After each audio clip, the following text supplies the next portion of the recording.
Hey, what is going on, guys? In this video today, we're going to be discussing console Fortnite versus PC Fortnite and attempting to answer the question of if they're finally on a level playing field now. So as most of you guys probably know by now, console Fortnite received a major update exactly 1 week ago from when this video is going to be released. The update did an absolutely incredible job of giving Xbox and PS4 players some major customization features that were pretty much necessary to level the playing field between console and PC.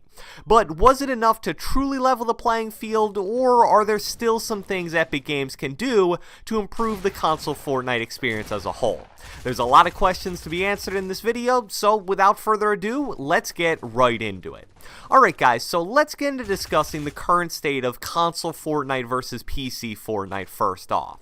Before this update last week, there was undeniably a major gap between the two platforms. There's some people out there that have convinced themselves that aim assist made up for all of the numerous major advantages PC has always had.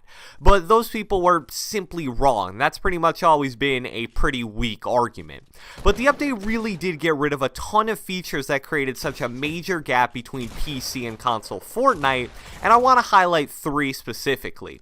First off is the addition of the building sensitivity multiplier, and this one in my opinion was probably the biggest new feature that console received.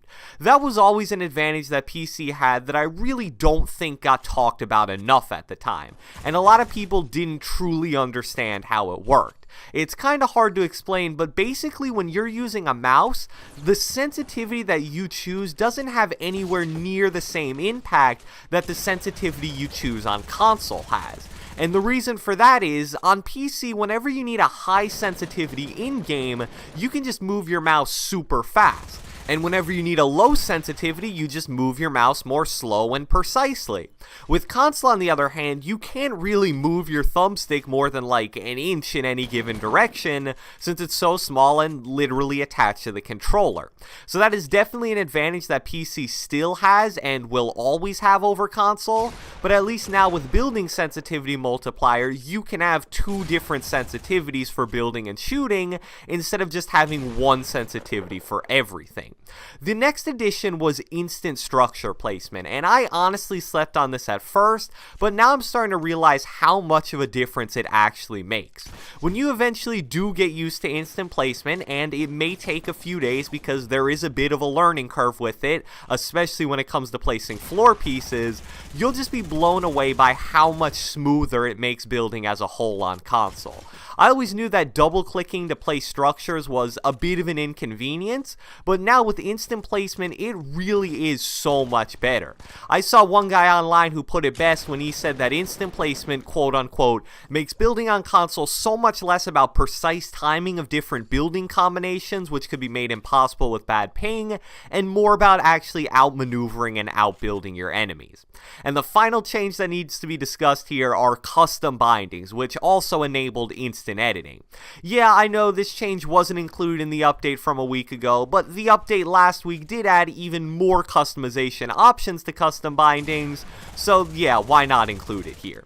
Custom bindings on PC are a huge deal, and even though they definitely aren't as important on console because there's simply way less buttons to customize with, this is still a really important change to bridge the gap, especially because, as I mentioned, this change enabled instant editing on console, which is something we honestly should have had for months now, but better late than never, I guess. So were these changes enough to make PC and console equal or not? I'll give Epic really major props here because I truly believe they have done about as much as possible to make PC and console on as even of a playing field as they can possibly be on. And I really believe that the gap between console and PC is without a doubt the smallest it's ever been now. However, just because they're as equal as possible does not mean that PC still doesn't have a fairly distinct advantage over console. The main reason for that advantage is obviously going to be be keyboard and mouse versus controller.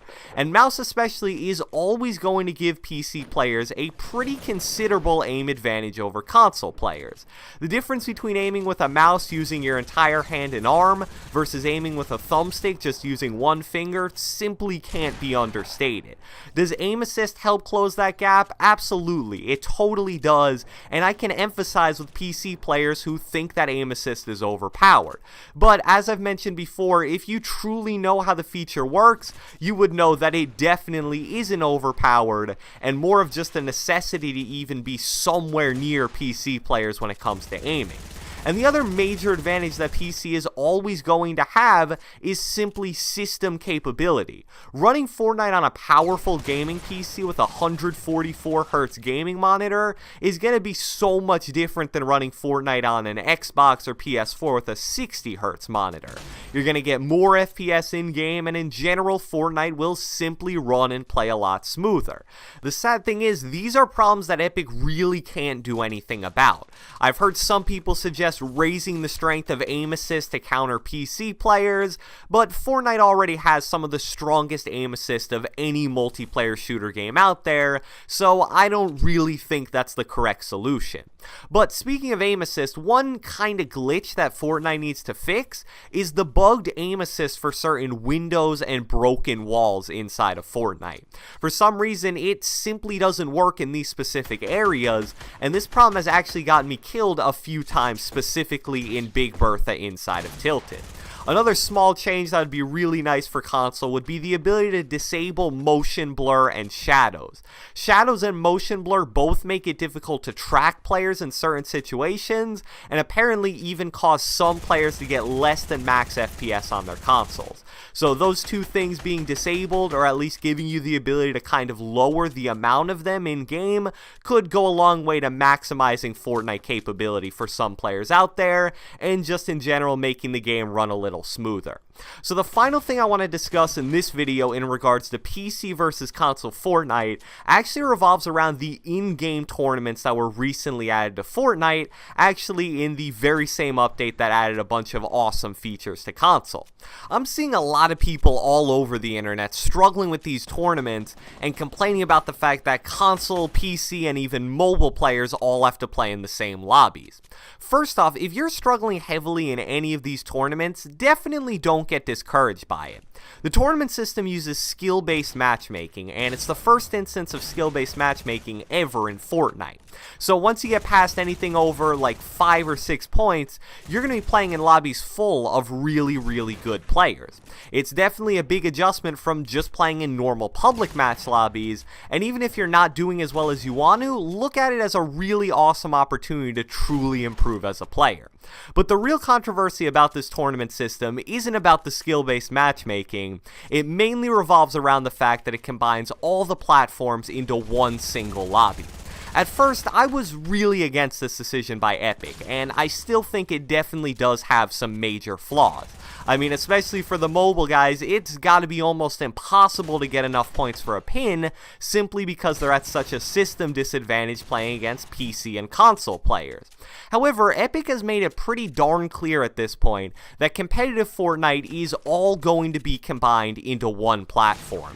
They even specifically said in the announcement for these tournaments, quote unquote, "We've been observing the performance of controller players in our Summer Skirmish, PAX West, and Fall Skirmish tournaments. While playing against mouse and keyboard players at the highest level of competition, competitors such as Nick Merckx, Aiden, Camo LRF, and Amar Kod have shown that controller players can be successful while competing against some of the best PC players in the world." So my takeaway from that is, unless there's a drastic change, there isn't going to be a separate competitive console Fortnite scene. I think this is definitely a mistake, but from a business perspective, I kinda understand why Epic did it.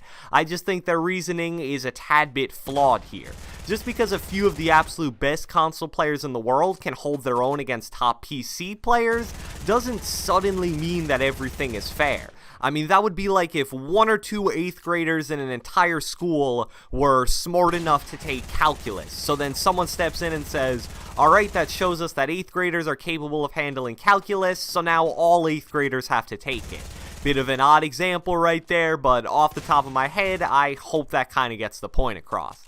But now that Epic has made their decision, I guess it only makes sense to put PC, console, and even mobile players all into the same lobbies when playing in any kind of a competitive event, which these in-game tournaments are apparently supposed to be. So even though I disagree with this, and I'm sure a lot of you guys do as well, we just gotta do our best to compete at the highest level and show that console players can hang with the best of the best. So I hope you guys enjoyed this video, and if you watched the entire thing, be sure to leave me a comment down in the comment section below. How are you guys faring in these in-game tournaments? Have you played them at all? Have you gotten any pins? Are you struggling? Be sure to leave me a comment down in the comment section below. Be sure to leave a like, leave a comment, subscribe, turn on post notifications, do whatever the heck you want, and I will catch you guys next time.